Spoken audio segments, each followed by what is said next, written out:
Today I get to read Chapter 7, A Day with the Beavers. While the two boys were whispering behind, both the girls suddenly cried, "Oh," and stopped. "The robin," cried Lucy. "The robin, it's flown away." And so it had, right out of sight. "And now what are we to do?" said Edmund, giving Peter a look which was as much to say, "What did I tell you?" "Shh! Look," said Susan.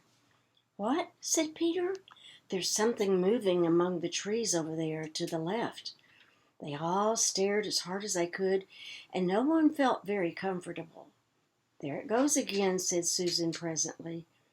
"I saw it that time too," said Peter. "It's still there. It's just gone behind that big tree." "What is it?" asked Lucy, trying very hard not to sound nervous. "Whatever it is," said Peter, "it's dodging us. It's something that doesn't want to be seen." "Let's go home," said Susan. And then nobody said it out loud.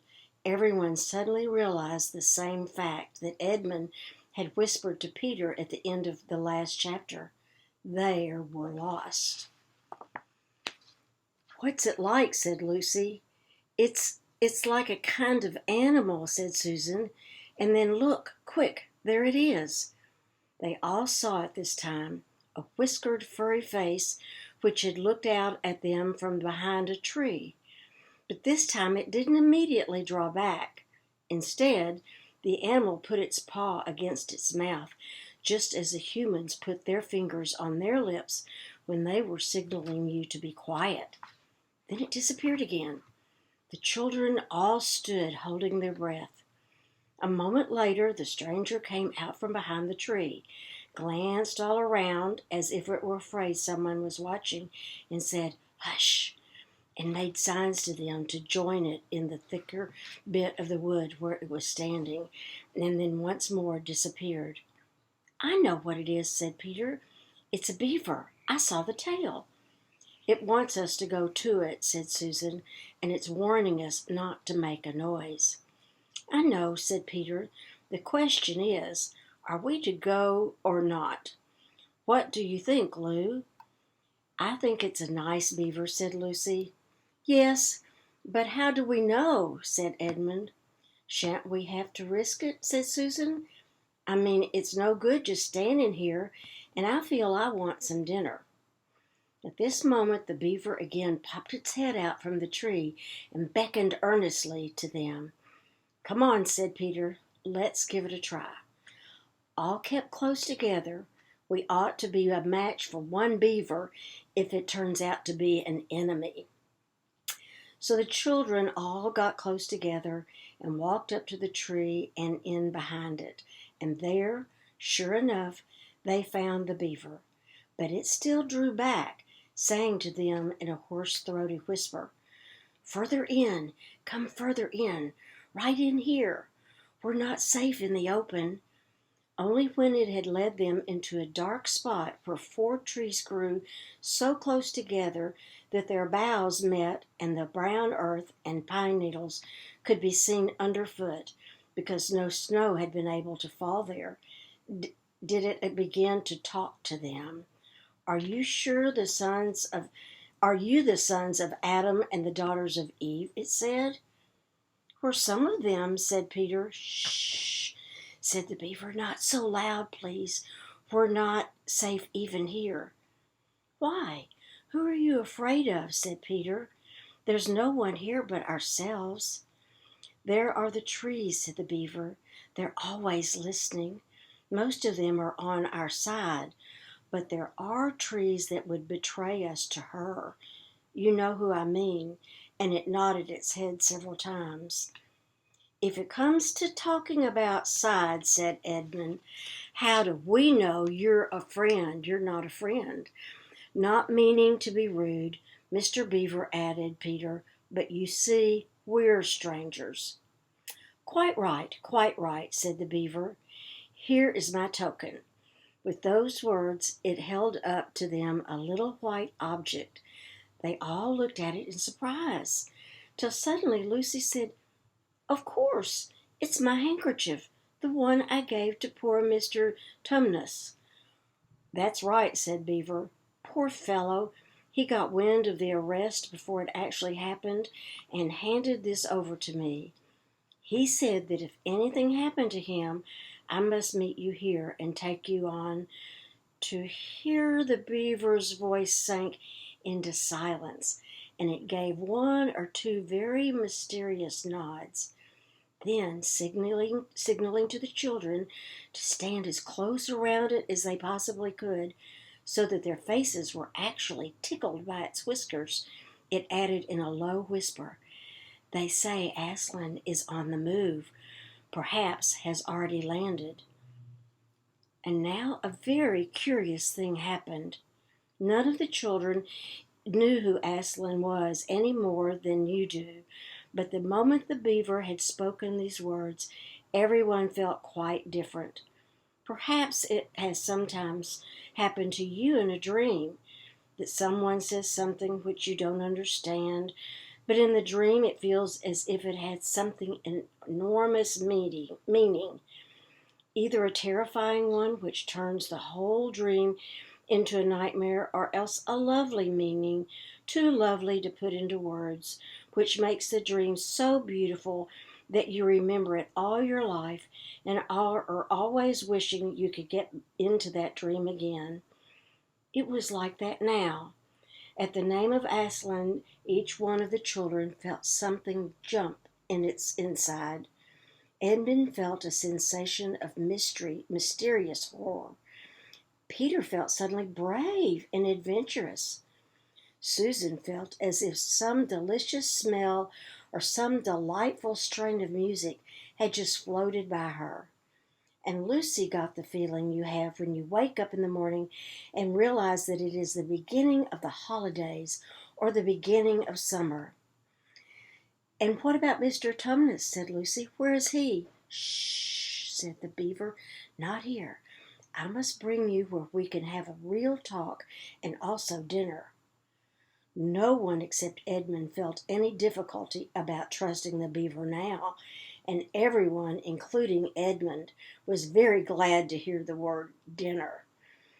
They therefore all hurried along behind their new friend, who led them at a surprisingly quick pace and always in the thickest parts of the forest, for over an hour. Everyone was feeling very tired and very hungry when suddenly the trees began to get thinner in front of them, and the ground to fall steeply downhill. A minute later they came out under the open sky. The sun was still shining, and found themselves looking down on a fine sight. They were standing at the edge of a steep, narrow valley, at the bottom of which ran, at least it would have been running if it hadn't been frozen, a fairly large river. Just below them a dam had been built across this river, and when they saw it, everyone suddenly remembered that of course beavers are always making dams, and felt quite sure that Mr. Beaver had made this one. They also noticed he now had a sort of modest expression on his face, the sort of look people have when you are visiting a garden they've made or reading a story they've written. So it was only common politeness when Susan said, "What a lovely dam!" And Mr. Beaver didn't say hush this time, but merely a trifle, and it isn't really finished. Above the dam there was what ought to have been a deep pool, but as of now a level floor of dark green ice. And below the dam, much lower down, was more ice. But instead of being smooth, this was all frozen into the foamy and wavy shapes in which the water had been rushing along at the very moment when the frost came. And where the water had been trickling over and spurting through the dam, there was now a glittering wall of icicles, as if the inside of the dam had been covered all over with flowers and wreaths and festoons of the purest sugar. And out in the middle, and partly on top of the dam, was a funny little house, shaped rather like an enormous beehive. and from a hole in the roof, smoke was going up, so that when you saw it, especially if you were hungry, you at once thought of cooking and became hungrier than you were before. That was what the others chiefly noticed. But Edmund noticed something else. A little lower down the river, there was another small river which came down and another small valley to join it. And looking up that valley, Edmund could see two small hills, and he was almost there, almost sure that there were the two hills which the White Witch had pointed out to him when they parted from her at the lamp post that other day. And then between them, he thought, must be her palace, only a mile off or less. And he thought about Turkish delight and about being a king. And I wonder how Peter will like that, he asked to himself. And horrible ideas came into his head. Here we are, said Mr. Beaver, and it looks as if Mrs. Beaver is expecting us. I'll lead the way. Be careful and don't slip. The top of the dam was wide enough to walk on, though not for humans. A very nice place to walk because it was covered with ice. And though the frozen pool was level with it on one side, there was a nasty drop to the lower river on the other.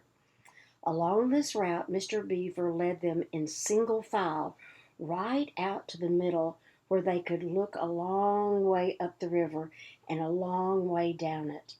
And when they had reached the middle, they were at the door of the house. Here we are, Mrs. Beaver, said Mr. Beaver. I found them. Here are the sons and daughters of Adam and Eve. And they all went in. The first thing Lucy noticed as she went in was a burring sound, and the first thing she saw was a kind-looking she-beaver sitting in the corner with a thread in her mouth, working busily at her sewing machine, and it was from it that the sound came. She stopped her work and got up as soon as the children came in. So you've come at last, she said, holding out both her wrinkled old paws. At last, to think that I ever should live to see this day. The potatoes are on boiling and the kettle's singing, and I dare say, Mr. Beaver, you'll get us some fish. That I will, said Mr. Beaver, and he went out of the house. Peter went with him, and across the ice of the deep pool to where he had a little hole in the ice, which he kept open every day with his hatchet. They took a pail with them. Mr. Beaver sat down quietly at the edge of the hole. He didn't seem to mind it being so chilly. Looked hard into the hole, then suddenly shot in his paw, and before you could say Jack Robinson had whisked up a beautiful trout. Then he did it all over again until they had a fine catch of fish. Meanwhile, the girls were helping Mrs. Beaver to fill the kettle and lay the table and cut the bread and put the plates in the oven to heat and draw a huge jug of beer for Mr. Beaver from a barrel which stood in one corner of the house, and to put on the frying pan and get the dripping hot. Lucy thought Mrs. Beaver's had a very snug little home, though it was not at all like Mr. Tumnus's cave. There were no books or pictures, and instead of beds there were bunks, like on shipboard, built into the wall. And there were hams and strings of onions hanging from the roof, and against the walls were gum boots and oilskins and hatchets and pairs of shears and spades and trowels and things for carrying mortar in and fishing rods and fishing nets and sacks. And with the cloth on the table, though very clean, was very rough. Just as the frying pan was nicely hissing, Peter and Mr. Beaver came in with the fish, which Mr. Beaver had already opened with his knife and cleaned out in the open air. You can think how good the new caught fish smelled while they were frying, and how the hungry children longed for them to be done, and how very much hungrier still they had become before Mr. Beaver said, "Now we're nearly ready." Susan drained the potatoes and then put them all back in the empty pot to dry on the side of the range, while Lucy was helping Mrs. Beaver to dish up the trout, so that in a very few minutes everyone was drawing up their stools. It was all three-legged stools in the Beavers' house, except for Mrs. Beaver's own special rocking chair beside the fire, and preparing to enjoy themselves. There was a jug of creamy milk for the children. Mr. Beaver stuck to beer, and a great big lump of yellow butter in the middle of the table, from which everyone took as much as he wanted to go with his potatoes. And all the children thought, and I agree with them, that there's nothing to beat good freshwater fish if you can eat it when it has been alive a half an hour ago and has come out of the pan half a minute ago. And when they had finished the fish, Mrs. Beaver brought unexpectedly out of the oven a great and glorious sticky marmalade roll, steaming hot, and at the same time moved the kettle onto the fire, so that when they had finished the marmalade roll, the tea was made and ready to be poured out. And when each person had got his or her cup of tea, each person shoved back his or her stool so as to be able to lean against the wall and give a long sigh of contentment. "And now," said Mr. Beaver, pushing away his empty beer mug and pulling his cup of tea toward him, "if you'll just wait till I've got my pipe lit and going nicely, why now we can get to business. It's snowing again," he added, cocking his eye at the window. "That's all the better, because it means we shan't have any visitors. And if anyone should have been trying to follow you, why, he won't find any tracks." That ends our chapter. Stay tuned for our next chapter coming soon.